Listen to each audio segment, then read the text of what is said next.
Әлемдік тәжірибеде табыс көзі жағынан туризм мұнай мен газдан кейінгі орынды иеленеді.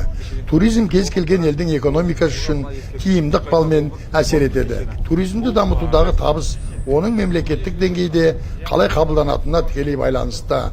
Болашаққа бағдар рухани жаңғыру мақаласы аясында еліміздің тарихи мұраларын болашақ ұрпаққа жеткізу үшін балалар жасөспірімдер өлкетану және туризм орталығы коммуналдық мемлекеттік қазыналық кәсіпорынның бір топ оқушылары тарихи және көрікті жерлеріне туристік өлкетану, экологиялық, биологиялық бағытында саяхат жасады.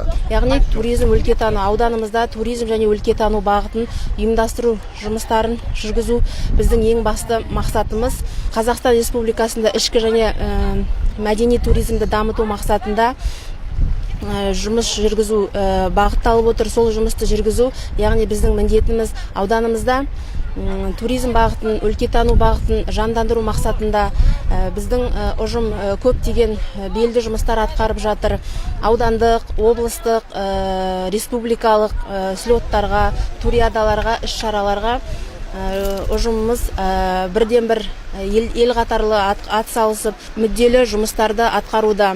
Қазіргі таңда тұрған жеріміз Жайсан ғұрыптық кешенінің алаңында аудандық туристік өлкетану бағытында үйірмешілер арасында туристік жорық ұйымдастырып жатырмыз. Бұл саяхаттарында оқушылар қалай өткелдерден канаттар арқылы өтумен тауға шығу және тауға шығу кезіндегі туристік құралдарды пайдалану тәсілдерін үйренді. Атап айтар болсақ, балалар жасөспірімдер өлкетану және туризм орталығында екі бағытта жұмыс жүргізеді. Бірінші бағыты туристік өлкетану бағытында 824 оқушы қамтылса, ал екінші бағыты экологиялық, биологиялық бағыты бойынша 1253 оқушы қамтылған. Осы атаулы мекемеде 21 үйірме әртүрлі туризм саласының бағыттарымен жұмыстар жүргізеді. Саяхат барысында мамандар көптеген сұрақтарға жауап берді. Оқушыларды көкейкесті сұрақтарын қойып, өз ойларымен бөлісті.